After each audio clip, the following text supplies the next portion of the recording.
Welcome to the deep dive.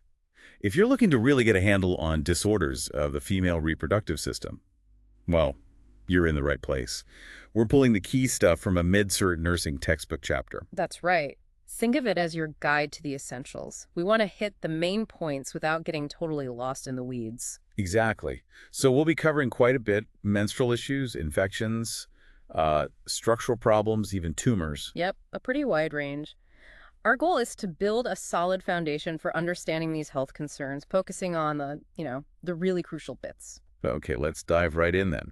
Menstrual disorders seem like a good place to start, something many people have some experience with, or at least know about. The chapter kicks off with PMS, premenstrual syndrome. Right. Typically shows up, 7 to 10 days before a period? Yeah, that's what it says. And interestingly, the textbook mentions the cause isn't actually known for sure.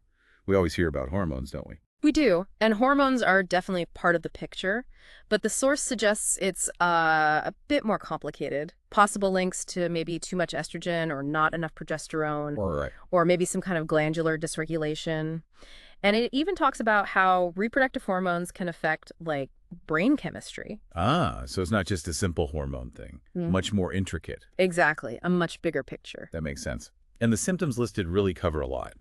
Weight gain, headaches, pain, irritability is a big one. Oh, yeah. Personality changes, even anxiety.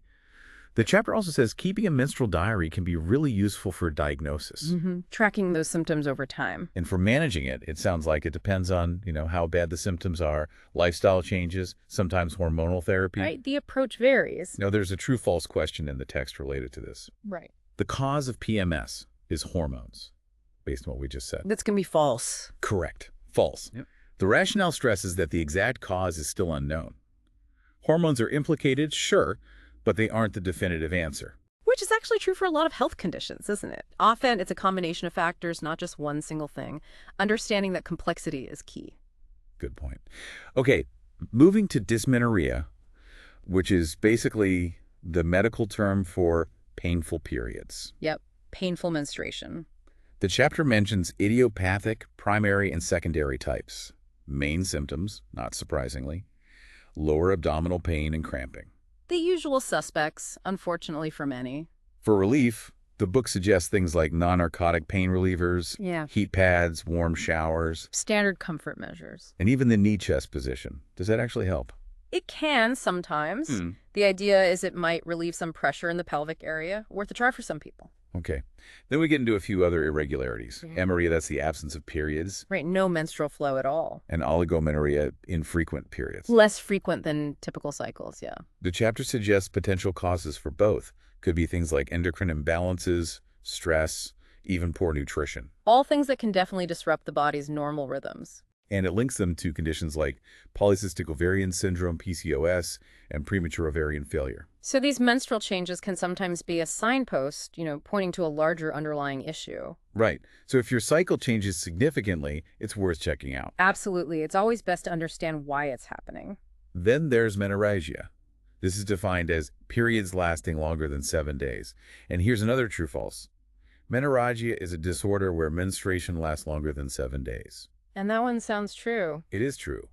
The book explains it can stem from endocrine issues, problems with blood clotting. Or potentially something more serious underlying it. Yeah. And management options listed are quite varied. NSAIDs, hormones, or procedures like endometrial ablation, uterine balloon therapy, even something called photodynamic therapy. Wow, quite a range. It really shows that treatment needs to be tailored to the cause and the severity for that specific person. Makes sense. We also have metrorrhagia. This is described as unexpected irregular bleeding. So bleeding between periods, basically, or after intercourse. Exactly. Not the regular period. Yeah. Causes mentioned include pituitary or ovarian stimulation, uterine issues like malignancies or cervical irritation, Okay. and even breakthrough bleeding with hormone replacement therapy. Right. So again, because it's irregular and could be linked to various things, some serious, it's definitely something that needs medical evaluation. Absolutely. Finally, in this section on menstruation, we get to menopause. The cessation of the menstrual cycle. Can be natural, physiologic menopause, or induced surgically. The text mentions the lead-up time, the climacteric, and then the postmenopausal period. It explains it happens because ovarian function diminishes. Less hormone production. Right, reduction in hormones. Yeah. And this affects the whole hypothalamic-pituitary communication loop. It really shows how interconnected the endocrine system is. Changes in ovarian hormones ripple out and affect other systems. And the symptoms reflect that. Menstrual irregularities leading up to it, dyspareunia, that's painful intercourse, vasomotor disturbances like hot flashes, Yeah. diminished libido, a real mixed bag. Yeah, it affects women very differently. For management, the chapter lists hormone replacement therapy, HRT, antidepressants, biphosphonates for bone health, and symptomatic relief. A combination of approaches often. But, and this is crucial, the text includes a table detailing the risks associated with HRT. Ah, yes, this is really important. It lists things like strokes, endometrial cancer, blood clots, dementia, gallbladder disease, breast cancer, even myocardial infarction, heart attacks. It's a significant list. It really underscores that HRT isn't a simple decision. Definitely not. It highlights that while it can help manage symptoms, the potential risks need very careful consideration and discussion between a woman and her doctor. Absolutely. It's a highly individualized decision, weighing those personal risks against potential benefits. Okay, let's shift gears now to infectious and inflammatory disorders. First up, vaginitis. Inflammation of the vagina, pretty common. Causes can range from chemical or mechanical irritants like soaps or friction to pathogenic microorganisms. And there are predisposing factors too. Right, things that might make someone more susceptible. Key symptoms: abnormal vaginal discharge, itching, burning, redness. The classic signs of irritation or infection down there. And treatment involves anti-infective agents tailored to the cause, maybe treating a sexual partner, and symptom relief. Yeah, figuring out what's causing it, bacteria, yeast, something else, is step one for treatment. Next is cervicitis, inflammation of the cervix. The lower part of the uterus. The text mentions trauma from GYN procedures as a possible cause, and chronic cervicitis might even be linked to infertility. That's an important potential consequence to be aware of. Persistent inflammation isn't good. Assessment findings could include a history of spotting or unusual bleeding, pain during sex, maybe an unhealthy vaginal discharge. Things that signal something isn't quite right with the cervix. Management often involves antibiotics. It also mentions douching, electrocautery, and colonization, though douching isn't usually recommended anymore, is it? Generally not, no. It can disrupt the natural vaginal flora. The other procedures are more targeted treatments for specific cervical issues. Right. Moving on to pelvic inflammatory disease, PID. Okay, this one's serious. Yes, described as an infection of the pelvic organs except the uterus. So things like the ovaries, oophorytis, and fallopian tubes, salpingitis. It's usually caused by microorganisms traveling up from the cervix. And the symptoms sound pretty severe. Malodorous discharge, significant abdominal, pelvic, or back pain, fever, Menorrhagia, dysmenorrhea, pain during intercourse, too. nausea, vomiting. Yeah, it sounds quite debilitating. It really can be. And PID can have serious long-term effects like chronic pain, infertility, or a higher risk of ectopic pregnancy later on. So prompt treatment is key. The chapter mentions hospitalization, rest, symptom relief, sometimes emergency surgery if there's a pelvic abscess. Definitely needs aggressive management, usually with IV antibiotics in the hospital initially. Then there's toxic shock syndrome, TSS, also very serious. Life-threatening, potentially. It's Yeah. a type of septic shock. Yeah. The pathophysiology involves virulent bacteria producing toxins and the body lacking immunity. It's famously linked to superabsorbent tampons. She did some internal contraceptives like diaphragms or cervical caps left in too long. The onset is sudden. High fever, chills, muscle aches, nausea, vomiting, diarrhea, hypotension that's low blood pressure. Disorientation, headache. It comes on fast and hard. Diagnosis involves cultures, vagina, blood, urine, and blood tests showing kidney and liver stress, plus low platelets. You'd see elevated BUN, creatinine, bilirubin, liver enzymes like AST, ALT. Management is intensive care, basically. Yeah. 5 IV fluids, IV antibiotics, adrenergics to support blood pressure. It's a medical emergency. It really highlights the importance of safe tampon use, changing them irregularly, not using higher absorbency than needed. Absolutely. Lastly, in this section, a quick note on inserting vaginal medications like creams or tablets. Ah, yes, the practical It application. needs to go high up in the vaginal canal. Hmm. And it's just lying down for 10-15 minutes afterwards, or just using it at bedtime. Right, to allow it to stay put and get absorbed properly, not just leak out. Seems basic, but proper technique makes a difference in effectiveness. Totally. Yeah. Okay, structural abnormalities next. Endometriosis is first.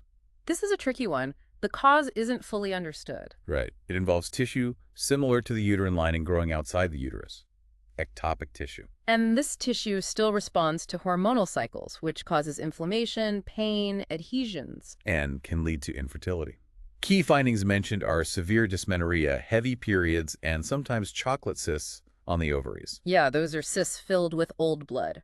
Endometriosis can be really painful and significantly impact quality of life. Management can involve inducing a menopause state, either naturally or surgically, removing cysts, or even a panhysterectomy, removing uterus, tubes, and ovaries. Treatment really depends on severity, symptoms, and whether the person wants to preserve fertility. Next, vaginal fistulas. These are unnatural openings between structures. Like between the vagina and bladder or vagina and rectum, different types. Causes listed include cancer, surgical injury, radiation, congenital issues, even ulcerative colitis. So various ways these connections can unfortunately form. The main sign, leakage of urine or stool from the vagina. A very distressing symptom, obviously. Diagnosis involves a physical exam, maybe an IV pyelogram to visualize the urinary tract.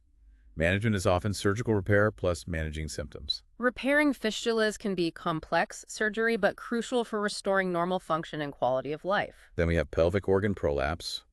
The chapter mentions cystocele, Bladder dropping into the vagina. rectus-C, Rectum bulging into the vagina. and uterovaginal prolapse. Uterus descending into the vagina. It's basically due to weakness in the supporting muscles and fascia down there. Often related to childbirth, aging, factors that strain the pelvic floor. And this can cause urinary or bowel issues or irritation if the cervix protrudes. Specific symptoms depend on the type. Stress incontinence or cystitis with cystocele. Constipation, often with rectocele. And that classic something is dropping out feeling with uterine prolapse. Diagnosis is often just based on visual inspection during a pelvic exam. For management, it mentions using a pessary. Can you describe that? Sure, it's usually a firm, like donut-shaped or ring device. It's inserted high in the vagina to kind of prop up the uterus or other prolapsing organs, often used when surgery isn't wanted or possible. Okay. Kegel exercises are also mentioned to strengthen pelvic floor muscles. Definitely important, especially for prevention or mild cases. And then surgical options, transvaginal repairs. Now, another true-false. It is common to use a pessary as treatment for a rectocele. Based on how they work. I'd lean towards false for rectocele specifically. They seem more designed for uterine or bladder support. You got it. Okay. False. The text clarifies pessaries are typically for cystoceles or uterine prolapse, and it stresses the need for regular cleaning, like biweekly, to avoid complications. Good point about the cleaning. That's crucial. And it shows different tools for different jobs, essentially. Exactly. Last structural issue. Uterine displacement. Where the uterus isn't in the typical position. Mentions retroversion and retroflexion, tilting, or bending backward, which can sometimes affect fertility and anteversion deflection, the more common forward tilt.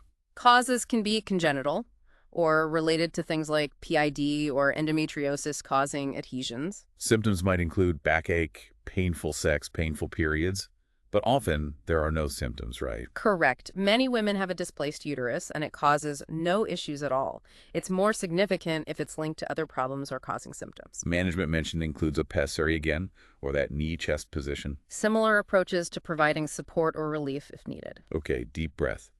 Let's move into tumors of the female reproductive system. First, uterine leiomyoma.